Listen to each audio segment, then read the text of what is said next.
Dalam video ini, saya akan menjelaskan tentang materi-materi yang sudah dipelajari dari minggu pertama hingga minggu kelima.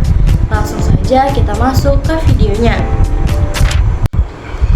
Dalam materi video pertama, membahas tentang yang pertama, fakta tentang pentingnya statistika. Yang kedua, apa itu statistika? Yang ketiga, mengapa menggunakan statistika?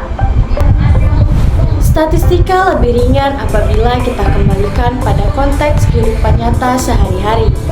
Mengapa? Karena disadari atau tidak, aktivitas keseharian manusia sejatinya merupakan aktivitas memproduksi data. Contohnya, jam berapa kalian tidur dan jam berapa kalian bangun, serta jam berapa kalian pergi ke kampus dan berapa kali kalian tidak datang ke kampus dalam seminggu. Akan sangat banyak data yang kita produksi dari keseharian pribadi yang meliputi berbagai aspek kehidupan, baik itu aktivitas pribadi sehari-hari, aspek ekonomi, pendidikan, sosial, dan kesehatan. Dalam sebuah institusi atau lembaga, bisa dipastikan bahwa kegiatan operasionalnya juga memproduksi data. Contohnya, di sebuah perusahaan ada data karyawan, data gaji, demografi karyawan, dan lain sebagainya. Suatu negara juga sudah pasti memproduksi data, di antaranya data kependudukan, data ekonomi, data sosial, data pertanian, dan lain sebagainya. Data tidak akan dapat berguna apa-apa jika dibiarkan begitu saja. Data akan memberikan peran pada kehidupan apabila manusia mau memanfaatkan data tersebut. Kehidupan manusia tak terlepas dari masalah. Solusi dari masalah melahirkan dan mewujudkan dalam bentuk kebijakan. Kebijakan akan tepat sasaran jika berbasis data yang benar. Bagaimana caranya agar data dapat menjadi bahan dalam penyelesaian masalah ini? Jadi ini menggunakan statistika. Nah, ini tuh biasa disebut dengan statistika problem solving. Statistika adalah seni dan ilmu untuk mendesain atau merancang suatu studi dan menganalisis data yang dihasilkan dari studi tersebut. Tujuan utamanya adalah untuk menerjemahkan data menjadi pengetahuan dan pemahaman tentang dunia di sekitar kita. Dengan kata lain, statistika adalah ilmu yang mempelajari seluk-beluk data. Mengapa menggunakan statistika? Dalam rangka penyelesaian suatu masalah, metode statistika membantu untuk menyelesaikan masalah secara objektif. Penyelesaian masalah secara statistika meliputi 4 komponen proses. Yang pertama, ada mengumpulkan statistical question.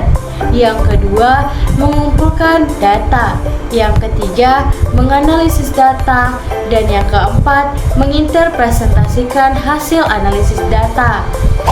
Yang terakhir dalam materi video ini ada metode statistika.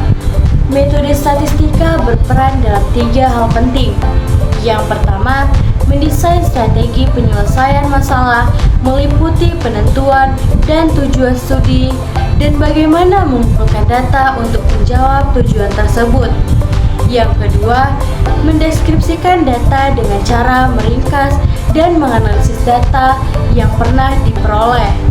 Yang ketiga, melakukan inferensi, yaitu membuat keputusan hasil analisis data. Dalam video materi kedua, membahas tentang populasi, sampel, parameter, statistik, statistik deskriptif, dan statistik inferensial. Yang pertama, kita akan membahas apa sih itu populasi.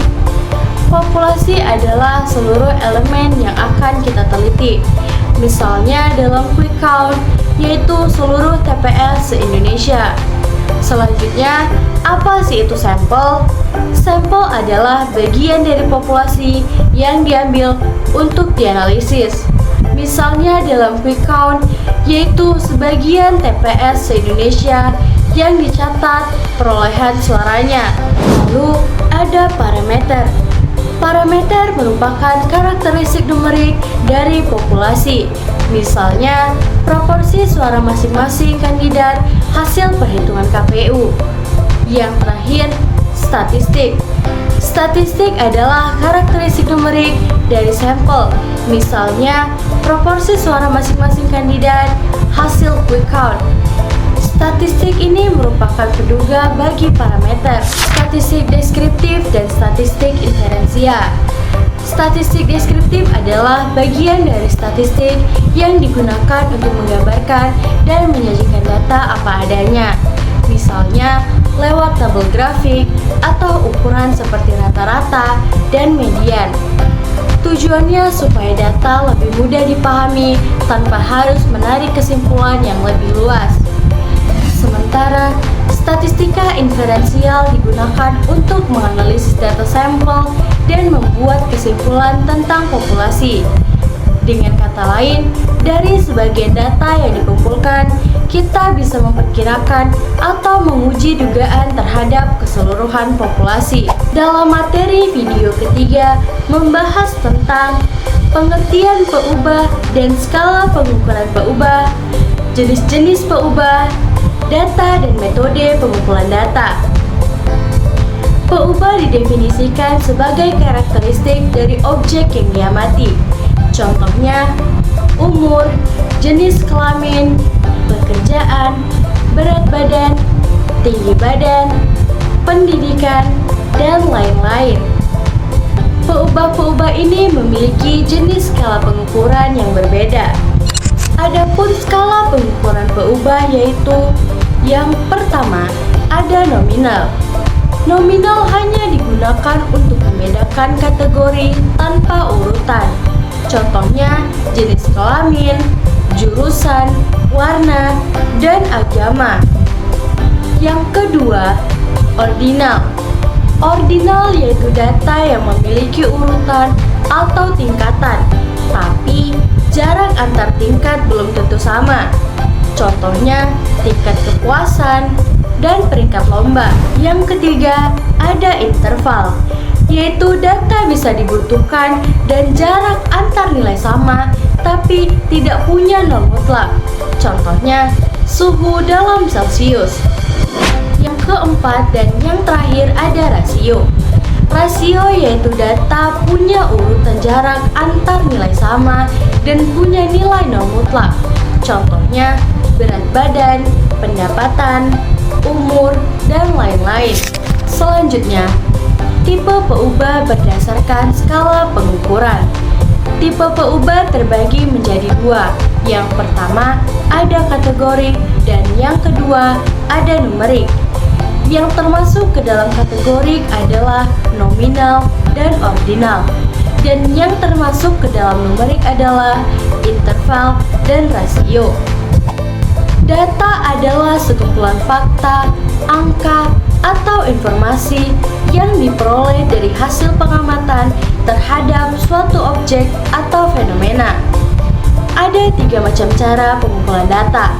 Yang pertama, ada percobaan. Data dibagikan dengan memberikan perlakuan terhadap suatu objek. Yang kedua, ada survei. Data sudah tersedia di alam dan tinggal dikumpulkan. Dan yang ketiga, ada administratif. Data yang diperoleh dari hasil pencatatan administrasi suatu institusi. Selanjutnya, ada big data. Big data adalah kumpulan data dalam jumlah yang sangat besar dan kompleks, yang terus-menerus bisa bertambah setiap waktu, sehingga tidak bisa diolah dengan cara biasa, seperti pakai Excel atau komputer standar. Data ini berasal dari berbagai sumber, misalnya dari media sosial, transaksi online, sensor, kamera, atau aplikasi smartphone. Big data mempunyai ciri-ciri, yaitu 5V. Yang pertama, ada volume. Volume adalah jumlah datanya yang sangat besar. Yang kedua, ada velocity, yaitu datanya datang dengan cepat dan terus bertambah. Yang ketiga, ada variety, yaitu jenis datanya beragam. Contohnya, teks, gambar, video, dan lain-lain. Dan yang keempat ada veracity, yaitu perlu dicek kebenarannya karena bisa tidak akurat.